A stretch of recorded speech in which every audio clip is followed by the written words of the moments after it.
Welcome again. I think and thanks for being with us tonight, this evening. Well, first of all, I think it was great what we had in terms of discussion, of production of thoughts, and that's exactly what we are used to do here in Triennale. So, but please, Nina, Matteo, up to you.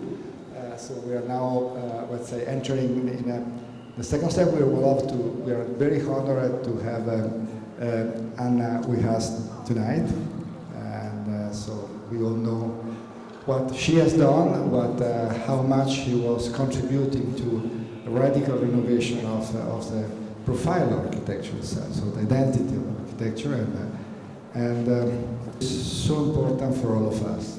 Nina, please. I invite you to have just a very quick message, 1 minute message for introducing something that maybe we will structure more tomorrow, the Triennale, but please, it's really important what you have to say. Thank you. Good night to everybody. I'm Pupaki Bashirat. Sono un ricercatore in architettura che lavoro part-time con Triennale. Volevo lanciare un messaggio. Sapete di quello che sta succedendo attualmente in Iran e le proteste contro il governo, non contro il governo, piuttosto per quello che è successo per Mahsa Amini, che è stato ammazzato purtroppo, e non solo lei, ma 60 giovani alle vostre età, che è stato ammazzato, sono stato ammazzato perché nessuno li vuole ascoltare. Sapete che da tutto il mondo adesso tutti sono aderiti in qualche modo per chiedere al governo iraniano per cessare il fuoco e mettere giù le armi e non ammazzare i giovani. Anche noi ci è venuta un'idea in Triennale che di fare una richiesta, non è una protesta politica, perché questa è un'istituzione culturale, non è un posto politico, non è il nostro compito a fare queste cose. Vorremmo soltanto fare una richiesta al governo iraniano tramite il consolato iraniano di mettere giù le armi, semplicemente ascoltare i giovani, non ammazzarli, non portarli in prigione e fare quello che chiedono semplicemente. Questa idea è venuta proprio questo pomeriggio, dunque non siamo pronti di adesso raccogliere, vorremmo un ciocco di capelli di tutti noi, però non lo possiamo fare adesso. Io volevo chiedere questo, che da stasera fino a domani sera guardate il sito di Triennale, troverete l'istruzione di come e quando venire qua, senza lasciare nome, cognome, la faccia, soltanto lasciare un pezzo di capelli. Non dovete tagliare tutti i capelli, ma soltanto un pezzo di capelli, un pezzo del vostro DNA, per chiedere il governo italiano, il governo iraniano. Il messaggio è questo: put up the guns, mettete giù le armi, ascoltate i giovani e non ammazzateli. Guardate il sito con il professor Boeri, direttrice generale di Triennale Lavoro Gallo. Siamo in accordo, adesso sul sito uscirà un messaggio, voi saprete come, quando, domani sul social, di venire a donarci soltanto un pezzo di quello pezzo del vostro DNA. Parlate con i vostri amici, è importante che siamo in tanti, vorremmo soltanto mettere un nome, un numero, e questi capelli li porteremo in un cestino al consolato iraniano. Chiederemo del governo iraniano di smettere di uccidere i giovani. Grazie. Grazie mille. Domani la notizia, diciamo, più ufficiale sui social di Triennale, quindi però sembrava una bella occasione per aprire questa sera. Okay. Grazie Matteo, stai qua con me. Matteo, collaboratore. Come di 22-23, but we are honored to have tonight with us a great architect who started working as a student, and before a student maybe as a curious person in the needs of the world, and so looking for opportunity to improving condition of living of people. And with that, I think, if I understand your practice, understand that architecture can be the right and proper tool to do that, to improving the condition of life all over the world. And she started working as a volunteer in ONG, and then as a student, and then she became a great, wonderful architect, which inspired our practice every day, with plenty of awards and exhibitions all over the world, Aga Khan Foundation Award and Opera Award, and many other Miss Waterloo. and many other awards all over the world. And I think this is very important for us today. We are trying to think about peripheries in a wide sense, what we can do, can we learn, and what can we do for the places that are not in the center of the discourse, of attention, of the density, of the relationships. Peripheries in a very wide sense. And I think that the aim and work and practice of Anna Heringer, full of research and also love, can be really a great inspiration for all of us. So let me say a very big, warm and wonderful welcome to Anna Heringer to our stage. Welcome.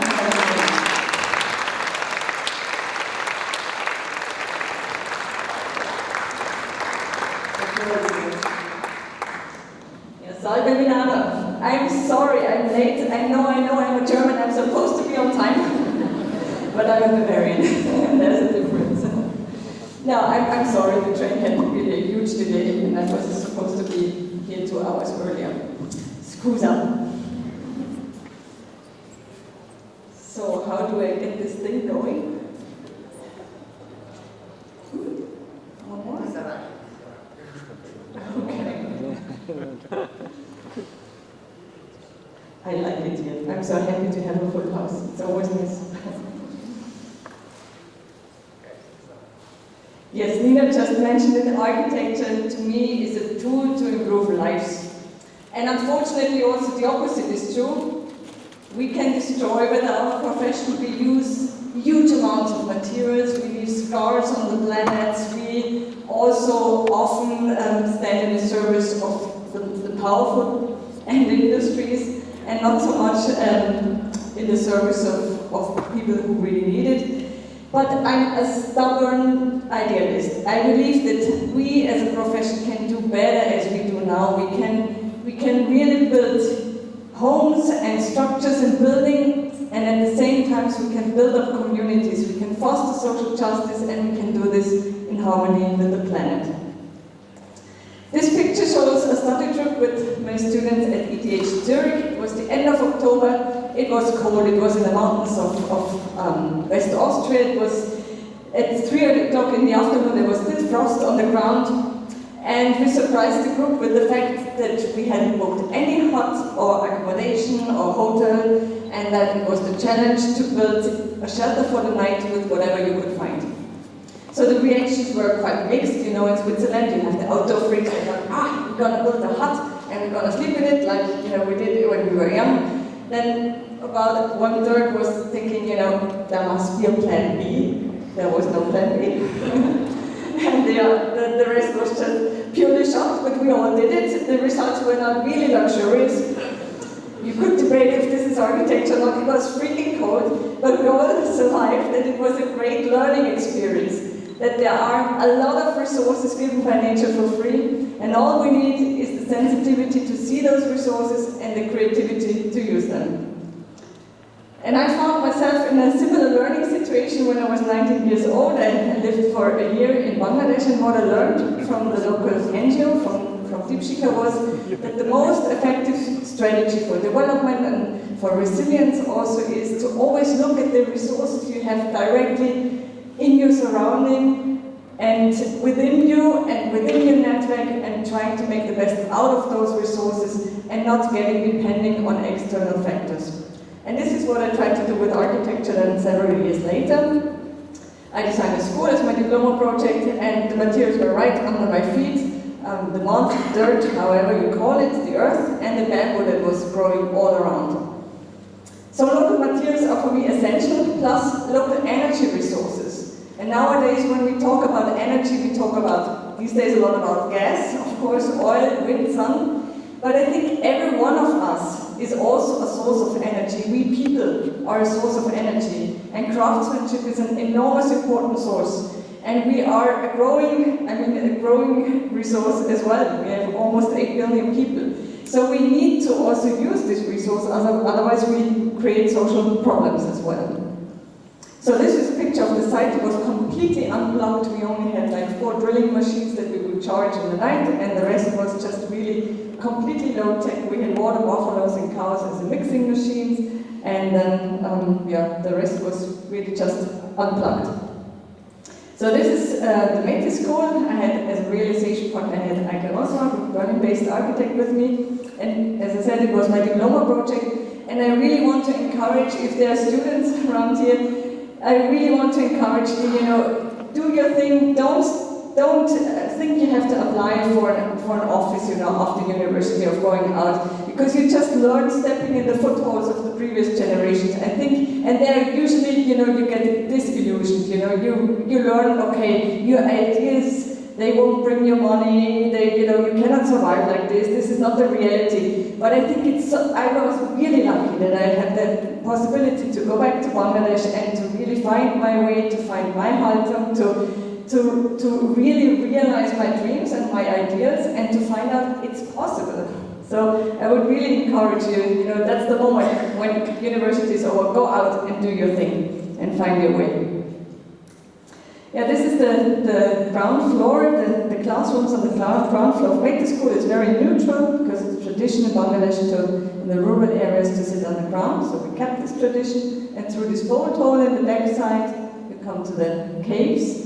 And I was just channeling my inner child when I was designing, and I think, this is a very archaic pattern, and a child in Bangladesh is in the end not so different to a child of Bavaria. I think we all have this archaic pattern, the warmth, somehow engraved. And I think what's always very exciting is when you are yourself really protected, but you always have the full overview of things, of what's going on. So the kids, of course, they can peek out and always be in contact still with the group, although they're really protected. And they use the spaces, for example, when some are always fast and doing some sort of work, and then instead of disturbing the others that take more time, they can just grab a book and read in the caves. They also meditate a lot in that school, or they of course use it also for playing.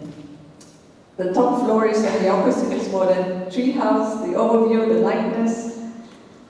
And the children all signed with the names in Bengali at the doors, so when the school is closed, it looks like the blackboard scribbled with all the names in the end of the day.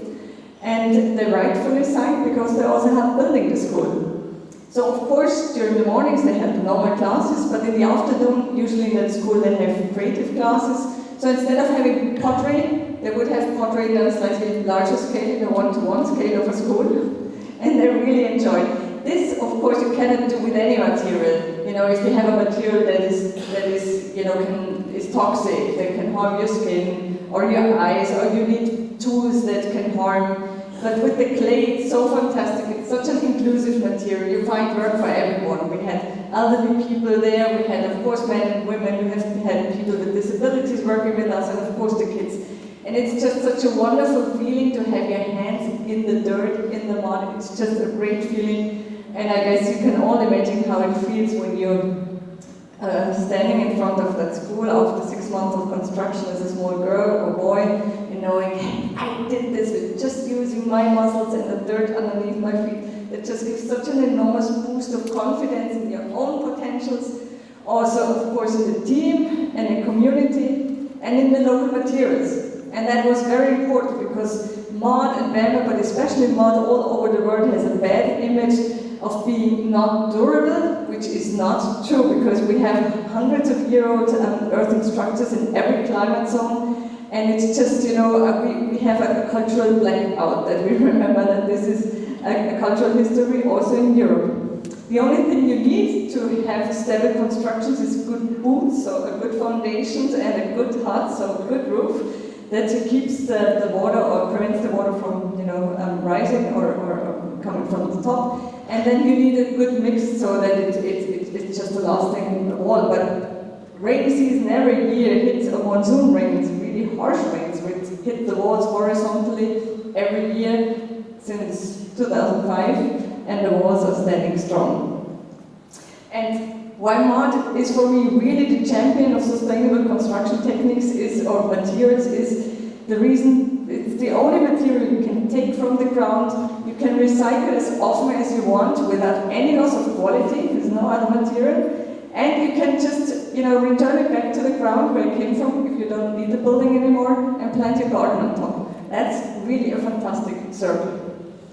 In terms of economy and economic sustainability, I had the wonderful experience to, of course, live in that village as well, and every evening the workers got the money, the daily wages, and then they took this money and we went together to the local market, and I could see how they invested their share of building budget. And it was invested in the vegetables of the neighbor, or they got a new haircut, a bicycle repair, a new sauerkraut at the tailor. So the school's budget did not just have a building, had a building as a result, but at the same time it was a catalyst for local development. And that was what made me most happy. Because if I had built the school with steel and concrete and those sorts of materials, this money would have been lost for the community and exported. So for me, when it comes to economic sustainability, the big question is always who gets the profit. It's not about locals, it's who gets the profit.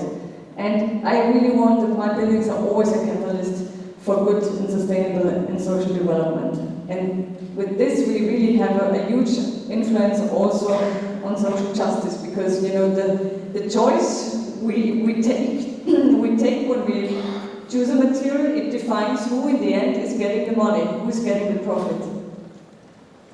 I've built several buildings in Rudrapur, in Bangladesh, in North Bangladesh, and the last one is a center for people with disabilities and a textile workshop.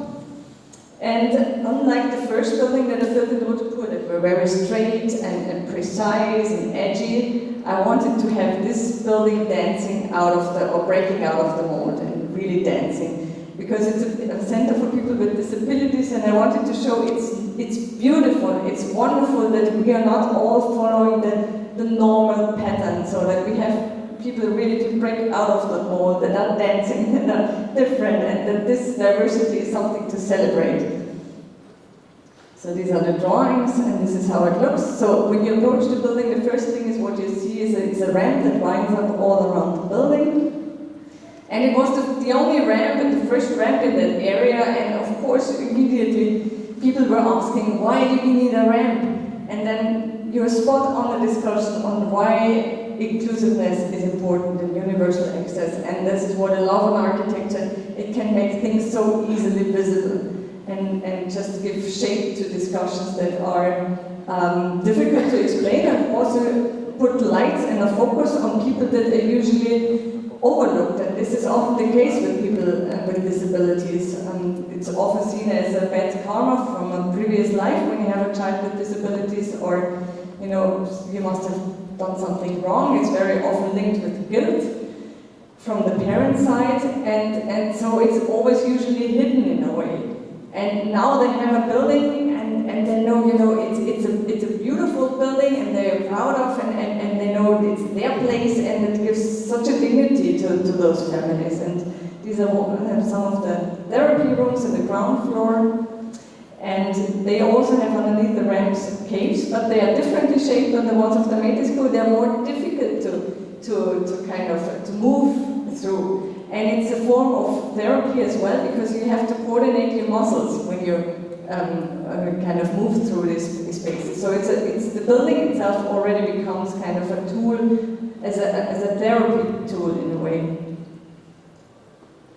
So you see the ramp in modern Dumbo winding up to the first floor where we have the textile workshop, Dipped Textiles. So usually as an architect you're responsible for the building. In my case, or in our case, we are also responsible for the content, for the program inside. So after, being in Bangladesh for the last 25 years, you just can't look away about the fashion industry and the garment industry, and you see, how we, consumers in our part of the world, are shaping spaces in Bangladesh, and they are so far away that we don't even notice them, what kind of spaces we shape through the way we shop and through the clothes that we wear. So we wanted to give women in the rural areas the chance to stay with their families, to stay within their social networks, and have a decentralized textile production, so that they can have really a life in dignity and reproduce those kind of clothes. And the story behind this is similar, like in architecture, where I'm always looking at the resources that are available. It's the same with the textiles. I was always fascinated by this rich textile culture in Bangladesh. And when we usually think of made in Bangladesh, we think of cheaply made t-shirts. That's so unfair, because Bangladesh has such a fantastic, rich textile culture. And they are also really fantastic creative to use resources in a very careful way and skilled way. So what they would do is a woman would get one sari per year as a piece of cloth, and in the rural areas, and then a man a skirt. And I just know the numbers of Germany, we have one person gets 60 pieces of clothes per year, so with 365 days a year, you could guess how often you can wear that, plus then the next year is another 60. So it's a huge amount of clothes that we wear. They have only one per year usually. And then also when it's worn out, they don't kick it away, they keep it, and then with this lots of stitches by hand, they make blankets, and then they sleep on top of the blankets. They have the sack of straw, the futon, and they sleep off the blankets, and then these blankets kind of peel off, the layers peel off, and then the whole family history reappears again. So you would remember, this pink sari that I was wearing when I was pregnant with my first daughter. Or then the skirt of the man is appeared. That was the year where the water buffalo stepped on the toes. It was a difficult year. So the whole family history is embedded. And these are kind of the raw products where the women would produce the textiles. We also do exhibitions. It was also shown at the Free Space Biennale in Venice.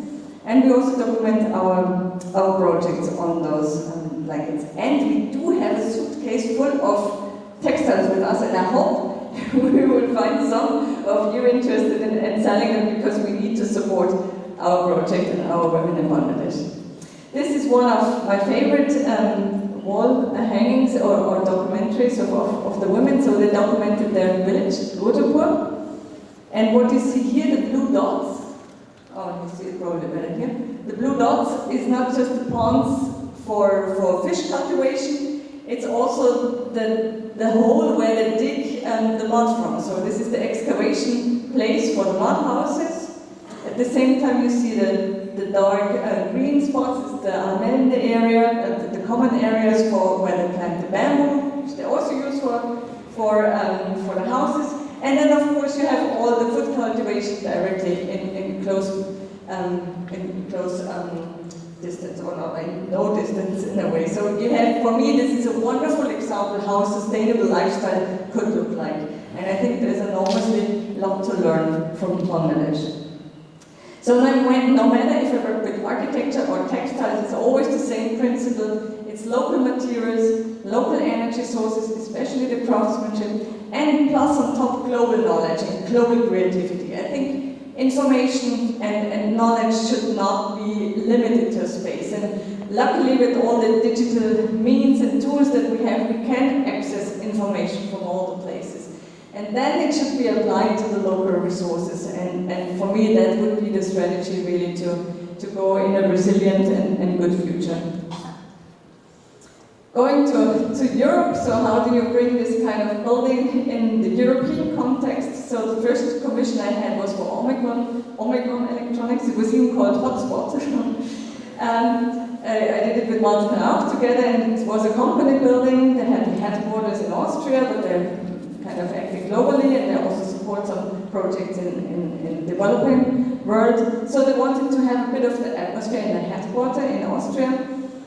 And that's what we designed. We designed a rather monolithic earthen structure and then a zeppelin that also illuminates the whole space, and then sort of a small arena.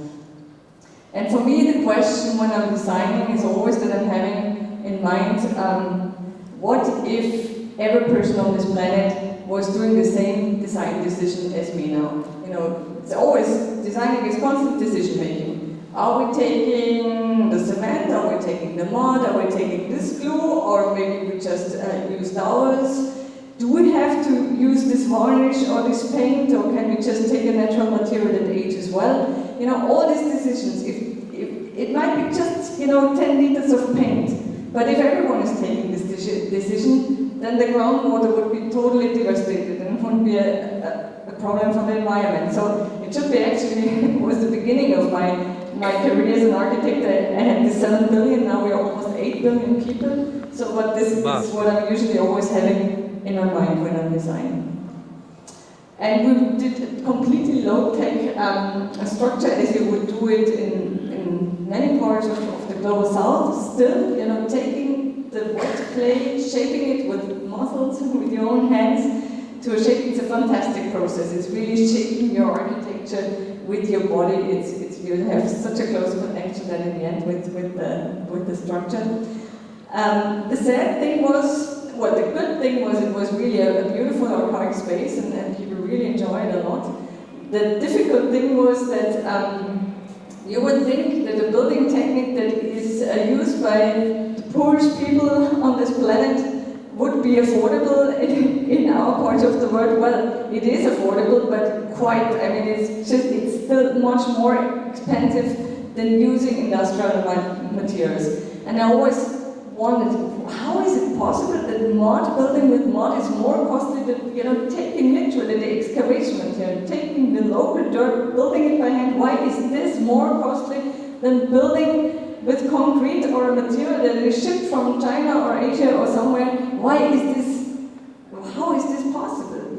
But the point is that we have not a truthful system of price making. I mean, if we considered all the effects on the environment a material has, how a material can be recycled or returned to the natural cycles, if the CO2 emissions are also charged, on the price, then the prices would look completely different. Yet our economic system is supporting a non-sustainable way of building. The good news is our economic system is not a force of nature, it's man-made, so we can change it, and we should. So these are kind of the niches for the power nap in the upper floor. And the outside, we did the same in Venice. If someone was at the Venice Triennale in 2016, we did the same. We kind of polished the mud with stones, with semi-precious stones, and just, having the right speed, the right pressure, the right moment, it becomes a super shiny surface, just the dirt. And it was for me always so fascinating that you can make something, such a modest material looking in a way so shiny and so crafted. And you see also the zeppelin, how it's illuminating the space, and that's the zeppelin from inside. Well, there's a timber structure, also inside molded with clay, and then we also have non-violence from a leprosy project in India. Jumping back to Asia, to China, to a small village called Kaohsi, I was invited together with 12 architects to build different structures with bamboo and to show that bamboo might be an old material, but still can be used in contemporary architecture. And I was often asked, do you want to send us back to Stone Age, with the mud and the bamboo and all these things? No, of course not, but, building with old materials doesn't mean you have to find an old language for it. I mean, you can, it's our core capacity, main capacity as architects and designers, that we use our creativity so that the buildings meet the needs and the aspirations of the current society. And the materials can be old, so what? So I was in charge of 3 hostels, bamboo hostels, youth hostels, And we started with a core out of stone and ranked earth in the middle with, the facilities and utility rooms, and then a fireproof staircase, and then attached to this core there would be the compounds for sleeping for the boys and girls, so like tents or like Chinese lampshades that then would gloom in the night, and around a very expressive open structure with bamboo.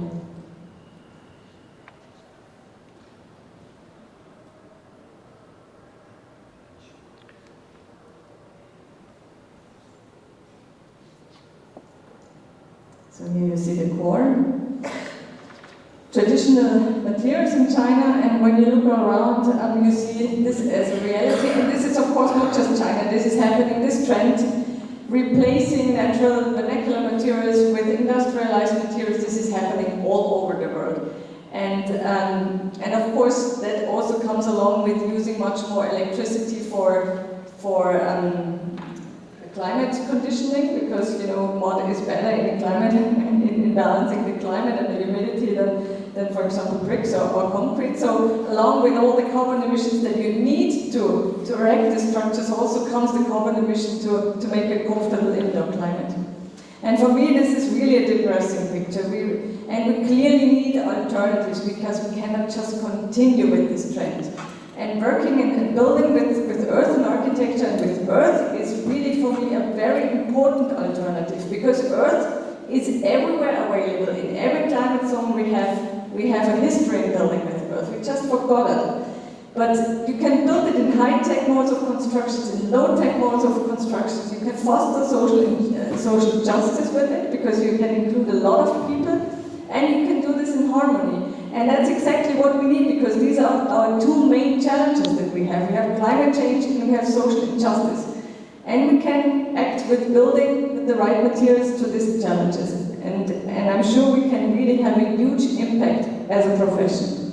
And you probably wonder, this is maybe not possible, or just possible in small rural areas. But well, this was done 500 years ago. And if this was possible 500 years ago, it should be possible, and it must be possible today as well, with all the technologies that we have in our hands.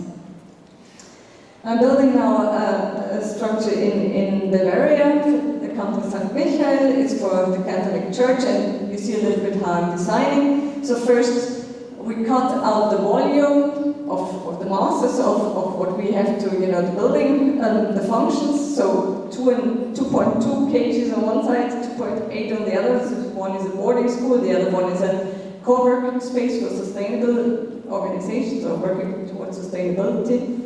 And then we come together, the client, the cook, the teachers, everyone involved in the project, and then we try to distribute kind of the functions, and so we see, okay, how does that feel on the space? Is it too much mass? Do we have to reduce, or can it have even more? How do we connect this kind of masses? And then we really 3D sketch in a very fast and intuitive way.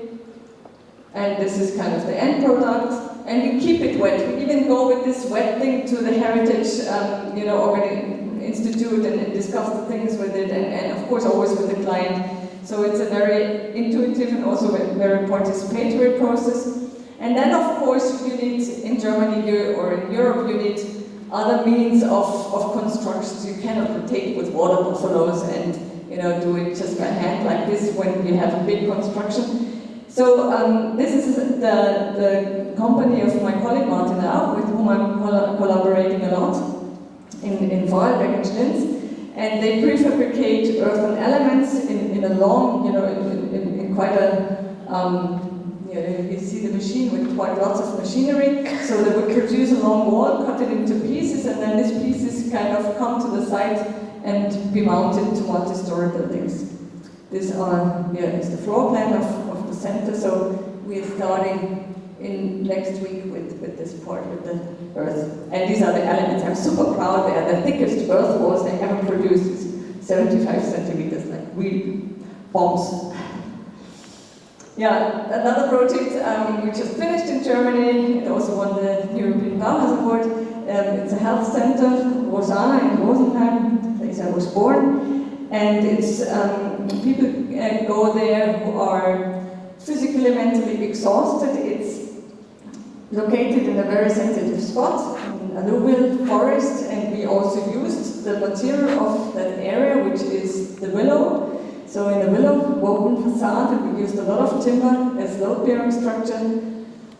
And inside, we used a lot of different earthen techniques, and here you see how this prefabricated element come on the site, and then the joints would just get, made wet with water, and then the same material gets in the joint, and then in the end, it looks completely monolithic. It's the same wall that you just saw with the pieces, and you don't see the joints anymore.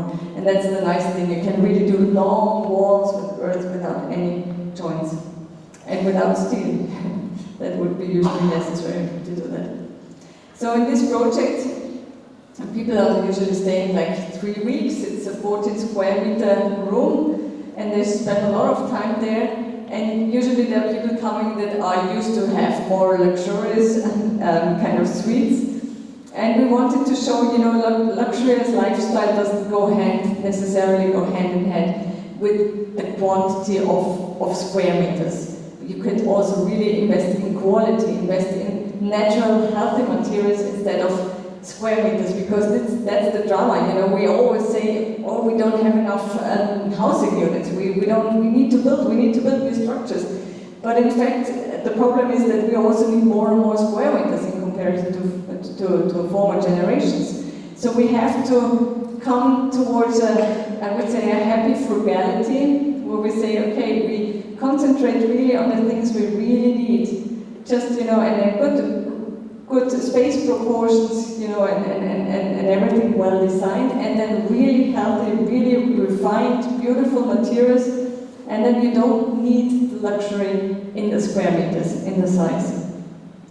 So what you see here is the floor is a mud casein, clay floor, and then the furniture is also wood, and then the same clay casein on top. Casein is kind of a milk product. It's like cottage cheese a bit.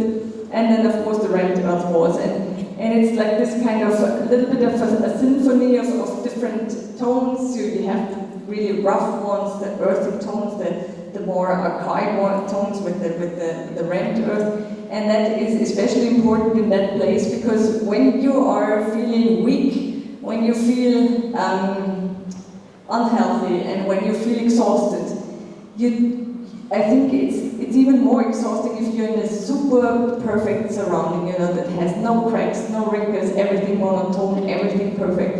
And in our society, we are so much used to have perfection, with all the filters in the medias, with all, it's just, we are so much under pressure for being perfect. And I think that also causes a lot of mental problems in our society, this seeking of perfection. And it's just so good if you're surrounded with materials that, that allow, imperfection, and it feels so natural. And we got the feedback of people there that they say, you come inside, you're inside, but you still feel part of nature. And I think that's a healing thing, and it's really supporting the healing process as well. So for me, these are the materials of the future. Building in Europe, it's timber, it's fibers like straw and so on, for insulation or hemp or whatever, and then clay. So for me that would be, and then of course concrete wherever it is necessary, but only where it's necessary. It's not that concrete is a bad material, but that overuse is really causing us huge troubles. Of course in the foundation it makes sense, but not in the walls. We stay in the Alpine region. I was invited to take part of a project by Anne so bringen wir zusammen to design a space for giving birth. And it was surprising to me because I never thought of it. When I gave birth to my daughter, I had the choice, of course, to deliver at home or to go in a hospital. But you're not sick when you go in a hospital, when you're pregnant, and you're not sick, but you're still, when you want to be on the safe side, you're sent to the hospital. And then you're surrounded, or just imagine you're a baby, you're in your mother's womb, and then it's dark, it's cozy, and then suddenly you come out, and then you have this bright white light, and that's the first thing you experience. It's a shock for a baby, and the first moment in life for everyone is a very important. It makes a lasting imprint. This really has an impact on autobiographies. So how should we design this first moment in life, and how can we create an atmosphere also for the women to open up the senses? Because giving birth is all about opening up in a way, and then in the hospital you're usually surrounded by materials that are super hygienic but also super cold. And so we tried to design a space for that purpose. Interestingly, we had no sponsors because no companies thought it's important, but we had more than 400 women who wanted to have a prototype for a space for giving birth in the Bregenzer forest. And they not only sponsored, but they also came to the site to help. And we built this kind of valley-like structure out of straw and earth bricks. And then, of course, this would not last in the climate of Austria, so we had to protect it with lots of shingles, wooden shingles, which is tradition in that area. We just painted it in different pigments, and also we used it in different shapes and sizes. So it became a very organic kind of creature. That's the ground floor. We also tested it out. Anka Dürr, one of the co-designers, is not just an architect but also a midwife. So she tested all the birthing situations, and this is then the result. So also the horizontal, to use the weight is an important element in giving birth. So the horizontal is much more important than the vertical is much more important than the horizontal, which I learned, unfortunately, after I gave birth to my daughter. I should have known that earlier. So this is the space. This is, of course, now just a prototype. In real life, this should be located close to a hospital and should have also a water bathing, of course. But this was commissioned by a women's museum for their anniversary, and they wanted to start discussions about this important topic. So this is how it's located in really beautiful nature surrounding. We also have a small area for discussions and workshops in front of it, where we put, and then also a garden, an urban garden for herbs that are specifically, or plants that are specifically for the female body. And we built this during the pandemic, during the first lockdown in Austria, and of course we were a lot of women on the site, and we were always thinking, will we get out of this pandemic with a different mindset, and will we learn something, or will we just continue the way we used to? And my deep wish was just also that we incorporate in our profession in architecture also much more female elements than we did in the past, because our profession is so exploitive. We are always craving for higher, bigger, more effective, more rational, more controllable in a way, and more efficient. And the intuitive and the caring parts that are the ones that I'm really missing, and I hope that this is coming back. And of course I know it's not just about men and women, but everyone has, I think, these aspects somehow, and we have to find a balance, because I think that our profession is very much on the male side still. Another example of very rational planning is that master plan that I got from an architect from Ghana. But of course, this is highly influenced by decades of colonialism and missionary times and development aid and so on and so on, while the reality is still in that area, is still what you see on my left side. And there is such a richness. You have these round shapes, and then they play with the square ones, and then you have the courtyards, and it's such a beautiful, vibrant kind of culture there, and settlement patterns. And this is what they come up, when they know, okay, they have to make a proper campus for education, because this is how it has been built over the last decades. So I literally cut it out again in clay, and then completely shaped it with a clay stoming process, how we call it, and very intuitively, and try to bring in these elements of the traditional courtyards. And this is then the final master plan. So we have here the classrooms, and then here's the village, first the teachers, and then the hostel for the boys and girls. Then also a lot of agriculture around here. So we just built the first building, Here, and yeah, so I work in the master plan scale, then I go and sketch in a 3D sketch on the models in a bigger scale. Then I don't have a photo of it, then usually it gets digitalized, and in that case it was sent to Solar, who is doing all the energy simulations, so that we are sure that the building is comfortable also with the heat, and then it goes, in one-to-one scale on the site, and it's just, how I did it in small scale is done in big scale. And this is how a building is growing.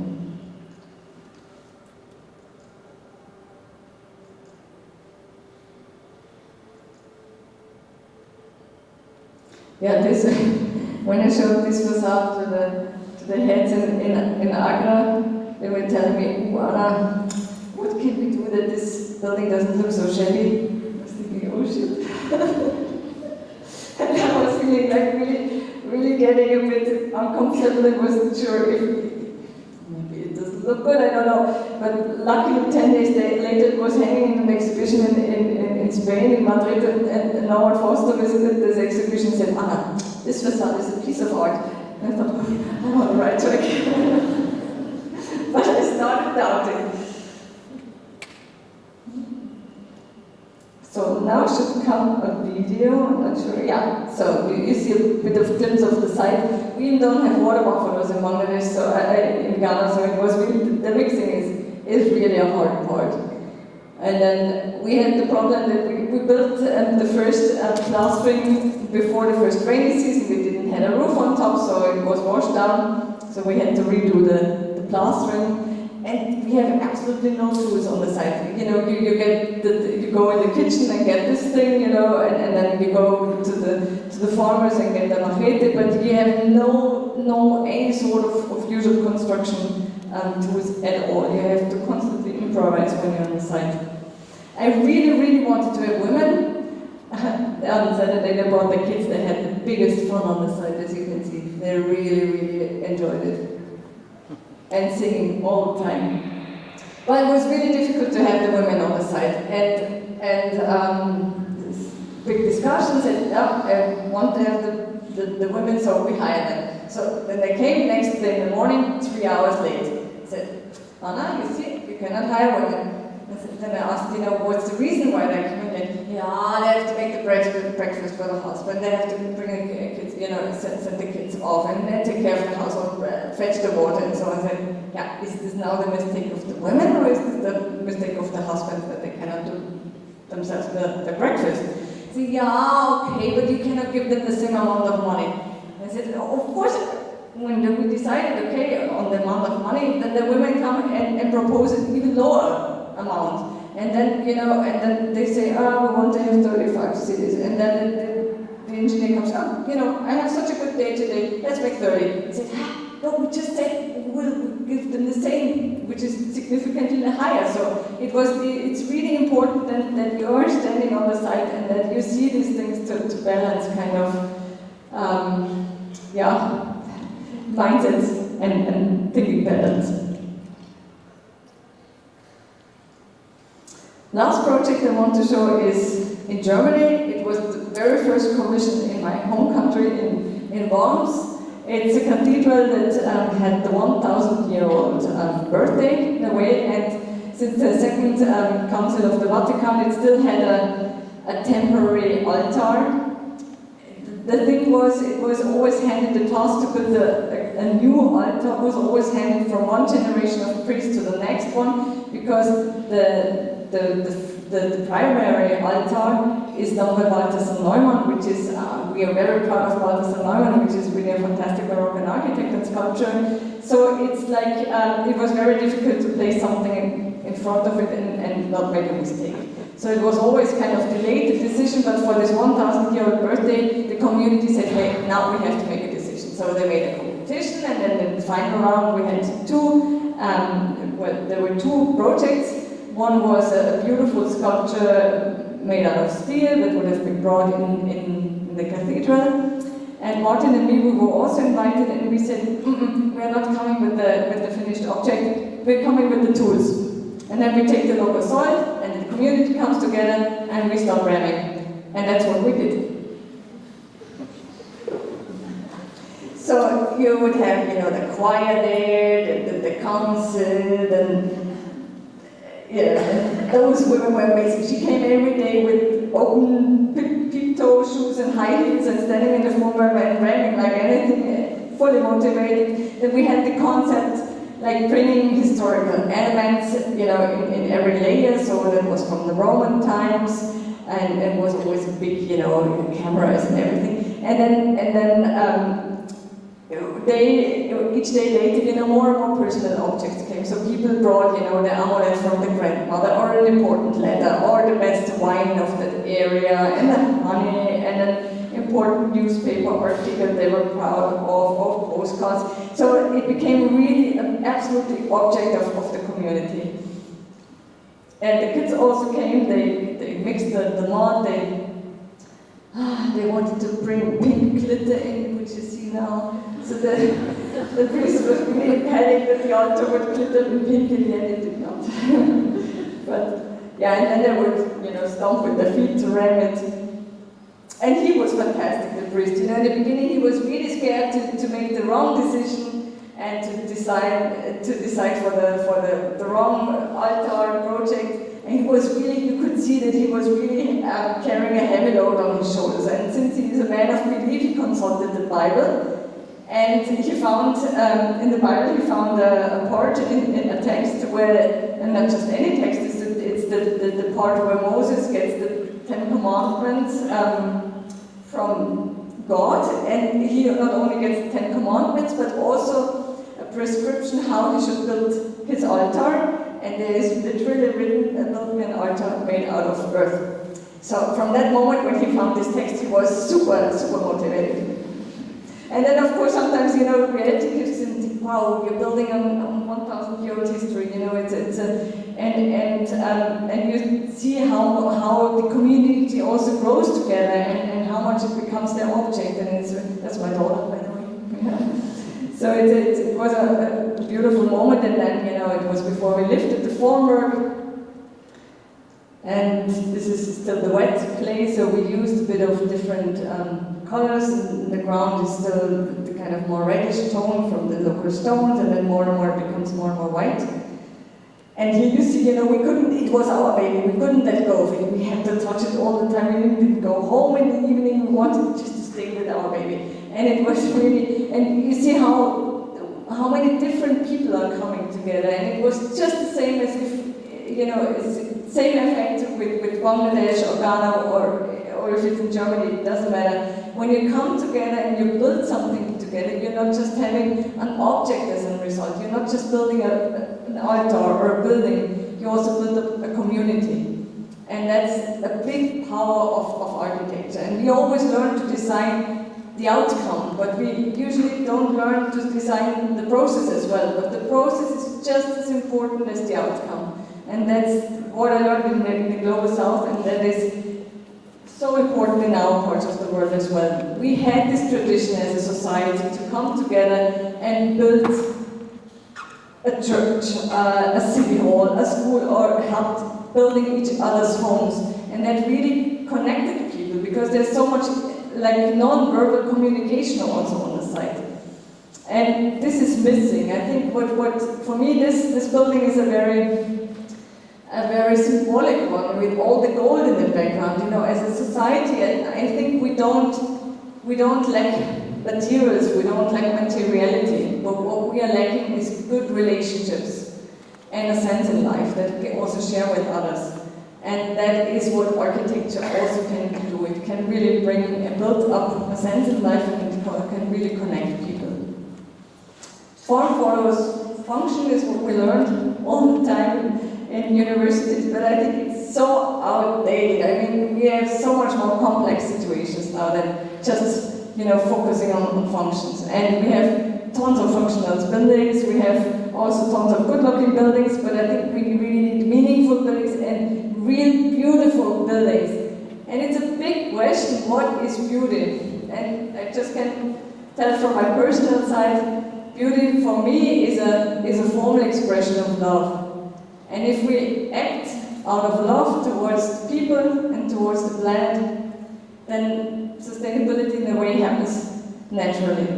So my hope is that we exchange form follows function in future, but form follows love.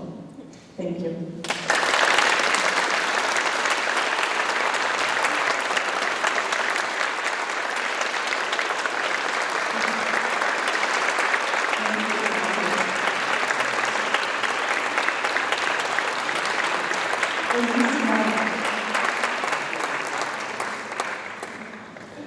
Thank you so much. So I really have to say just one thing, because after that I would like to leave just 10 minutes for questions, if there are.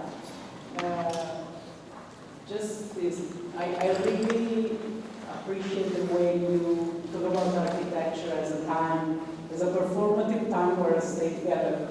Because it's something that we always consider as a problem in architecture, that we need time to build it. And here we see that this is the opportunity. We have a time to build something together. This is something super interesting and uniting. So before inviting you to join another performance in the garden together, yeah, I asked to the public if there are any questions. I'm going to answer, I think. We have just 10 minutes, but thank you, please. Thank you for the lecture. It was so unexpected, and so surprising. Thank you very much. Yeah. And also, maybe you noticed I laughed a bit, but I was laughing because of happiness, because of these surprises. And yeah, thank you very much. My questions are, you really don't use not mixing the dirt, the mud with nothing? Wow, okay. The second one. What? Okay. Okay. And the second question, yes, sustainability. The question of isolation, how it works. Do you compare the isolation effects of materials and the this material?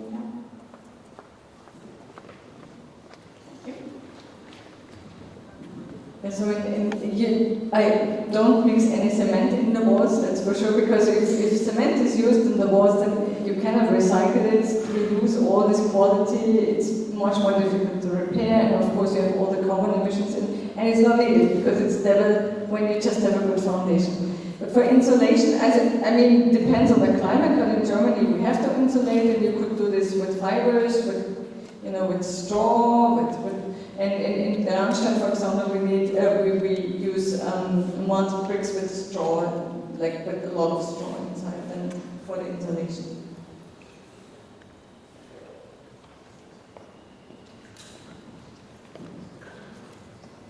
Hello, thank you so much for the lecture, it was very inspiring. I wanted to ask you, what are the biggest challenges of building in the developing countries, and how would you advise a student who wants to go into that area after graduation, and what are some things you have to keep in mind?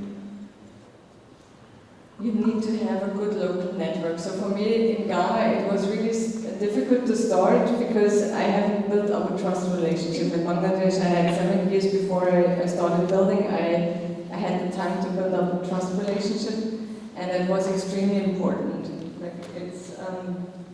That's a very important basis for those kind of projects.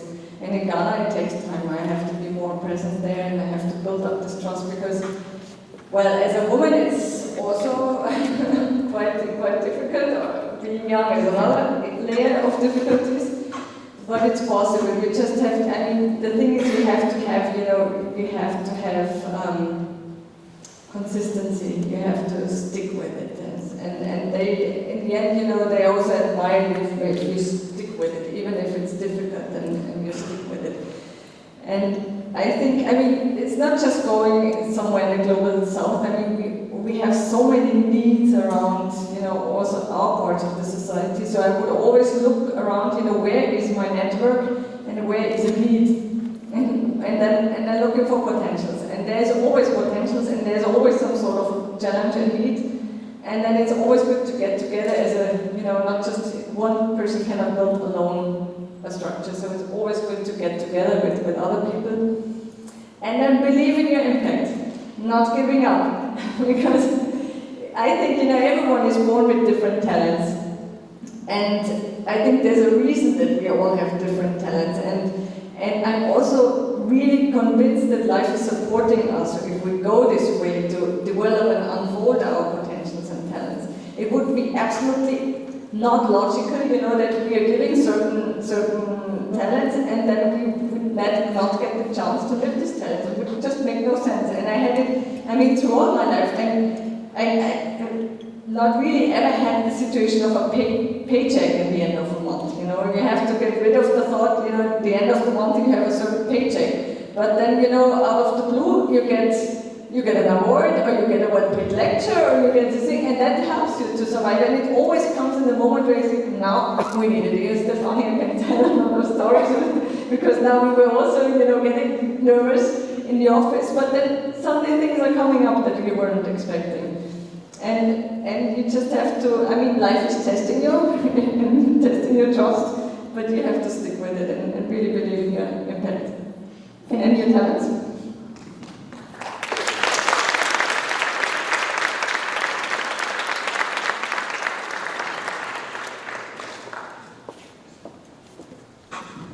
So great to meet you in person. Thank you so much for the presentation. I just had a question about the clay storming. You mentioned it. So I just want to know a little bit more about it, like how did you come about, and how do you use it in your design process, and what do you think, are there any limitations to it, or what do you think are the benefits? Oh, I had so much good experience, and since I'm doing it, I have so much fun in design. It's not anymore this really difficult process, it's enjoying. And it's like this mood when you have, you're building something as a child, you're totally immersed in this kind of universe, and you forget about time, and we have unlearned this thing at universities. It's always a fight, and then we have this image, the architect is always this super hardcore working guy who never can have a family at the side, and all these things, and drinking coffee all the time, and just to stay awake. It's not necessary. I think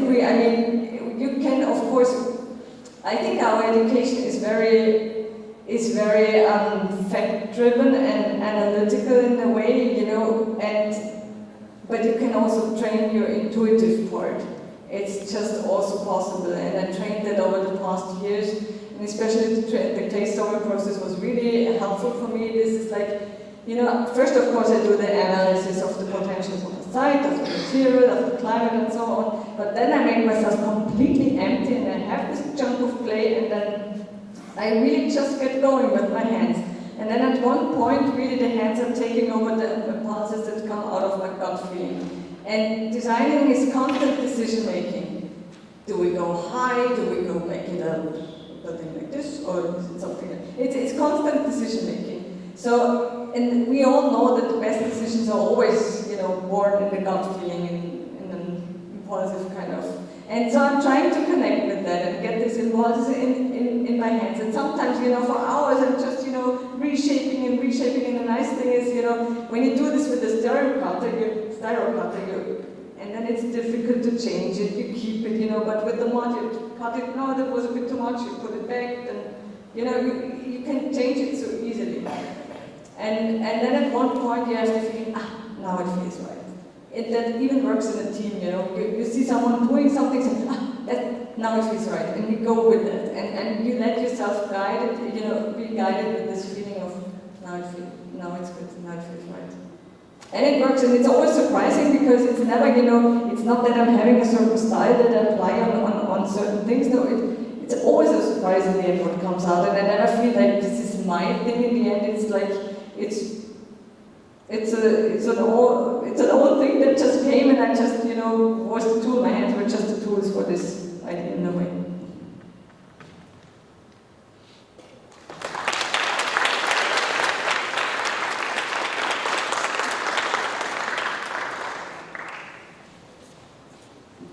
Hi. First of all, I would like to thank you about the valuable presentation, and it's my pleasure to meet you in person. And I have one question regarding the clay material. the environmental risks that might happen surrounding the building. Let's say, for example, excessive heating or a heavy wind or a sandstorm. So, in terms of durability regarding this material, how does it act? The only thing that one really doesn't like is if you have a floating water for a period of time, so constant humidity. I mean, like not just, earth is really good, or clay is very good in balancing humidity, so when it's humid, then it takes it up, and when it's getting dry, then it exhales it again, so it's balancing the inner humidity perfectly, so that's why it's so healthy. That's also why we say it keeps cool in summer and warm in winter, because when it's hot and humid, we feel it even more hot, and when it's cold and humid, we experience it also even more cold, so this humidity balancing earth is really good, but constant, like, for example, if there's no foundation and it's constantly, soaking the water from the ground, that is a situation that the mud doesn't want. And then also you have to have a certain wall thickness. Too thin is difficult also. And the rest, I would say, and then when you build in periods of frost and the walls are still wet, this is also what doesn't work. But you can of course build it in summer, and then when it gets winter, then it's fine. But these are more the limits of it. But it's mud itself, when there's a rain hitting the walls, then the thing is that mud particles expand, so that means that the cracks are closing and the water cannot penetrate deep in the wall. And then you have to have, just like when a hill has no rocks and no trees and the water can run over the hill in a very fast pace, then the energy of the speed of the water, that is the energy that is causing the erosion. So you have to have speed breakers in a way on the wall, which means if you have rammed earth, you have the stones that are washed out, so the facade gets more rough in the beginning, and then this roughness is all that you need kind of to slow down the process of erosion, and then you can make some horizontal layers of bamboo, of bricks or stones, and then also have the erosion. Thank you so much.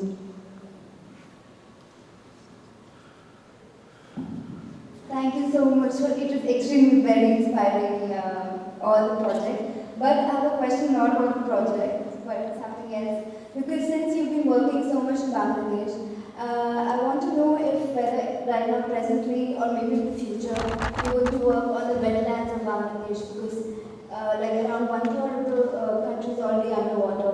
And there's so many projects which other firms are doing, but they're using non-biodegradable materials. And what about if we use indigenous materials and work on that? What do you say about that? Well, you have to have, the boots have to be stable, so you have to have a certain level of bricks or whatever, and then of course you could go on with clay, and a lot of areas in Bangladesh, especially in the rural areas, they are still single stories, so I think it's important to at least have a 2-story structures in the area of where I'm working. It's mainly single stories, and that of course you can do easily with mud, and this would be important, would be very important. Are you from Bangladesh? Ah, okay.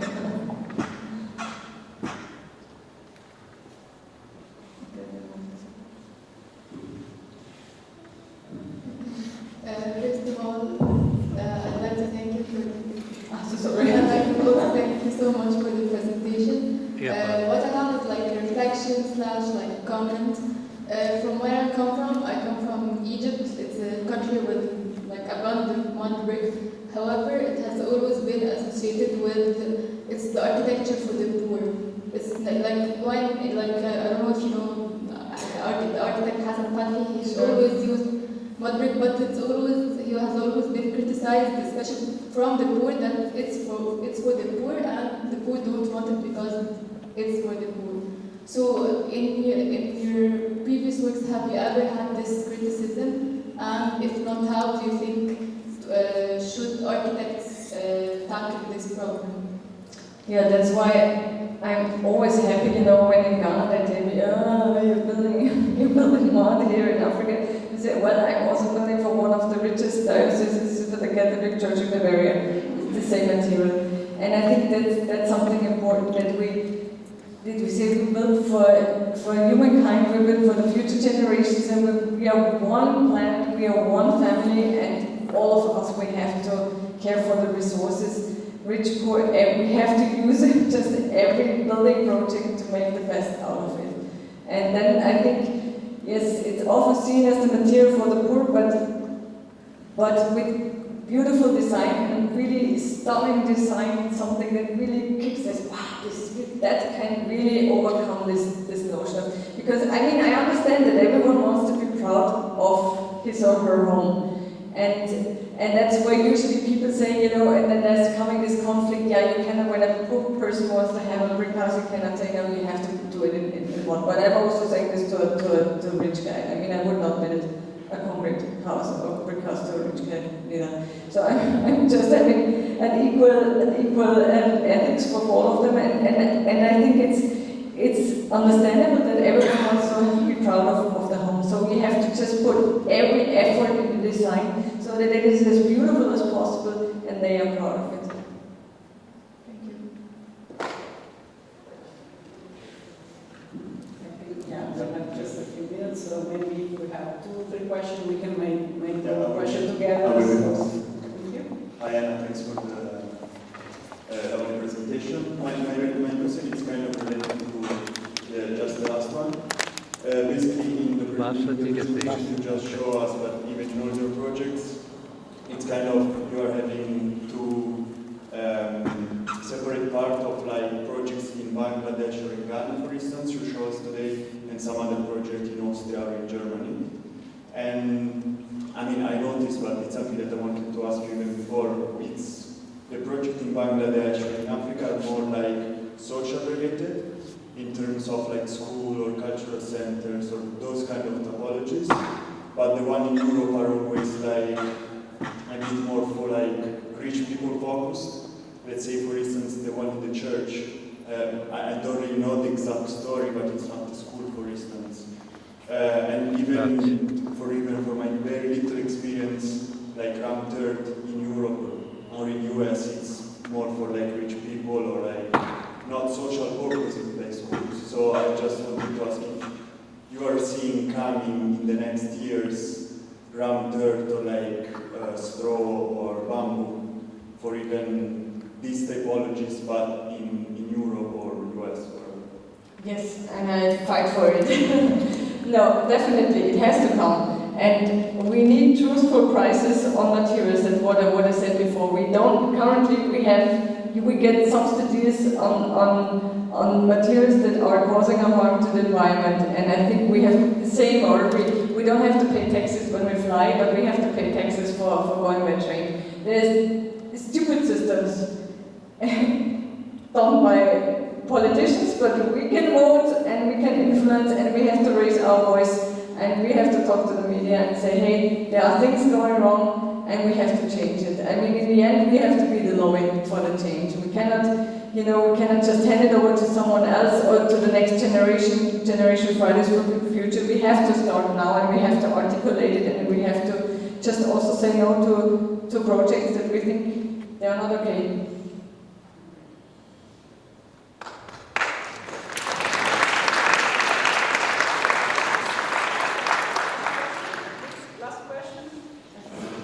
Hi, thank you for your time, thoughts, and work.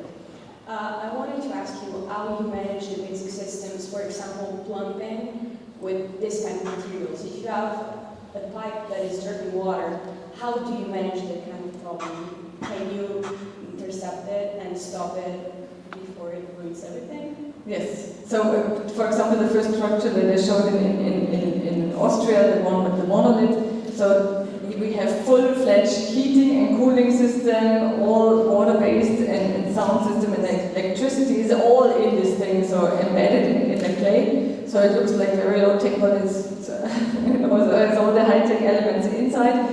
And we did have a problem that a pipe was leaking. And the nice thing is we immediately found the source, because when it's a concrete structure, then it finds its own ways. Maybe it's leaking in a completely different situation where where it happened, but with the mud you immediately find the spot. So we just peeled off, the mud, fixed the tube again, and put back the mud, and it looked like before. Super last. Be fast. So grateful to have you here, first of all. And it's a bit technical question. There is one project in Germany where you have prefabricated the earthen walls and then you have transferred to the site. So, what will be the joinery details when the wall is placed on the floor? So, what will be the joinery detail with the wall and the floor? And my second question is, as you said, that in the rendered wall, for example, you use stones and bamboo and all for the water to slow down to penetrate.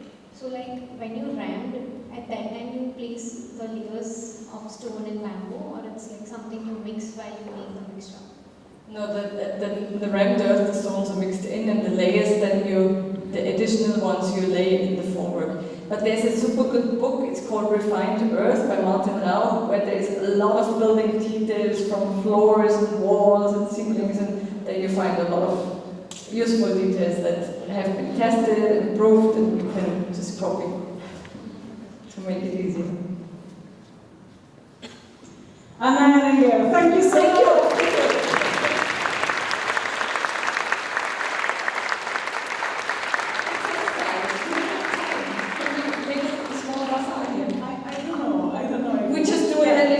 Then they come and I'll be happy, and otherwise we take it over.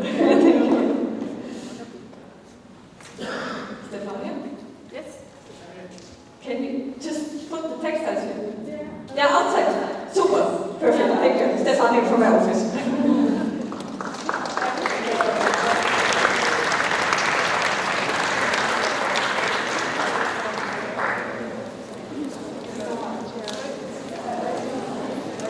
So, thank you all. See you in the second part of the 5th edition of Milano Flicker in May 2023. Ci vediamo.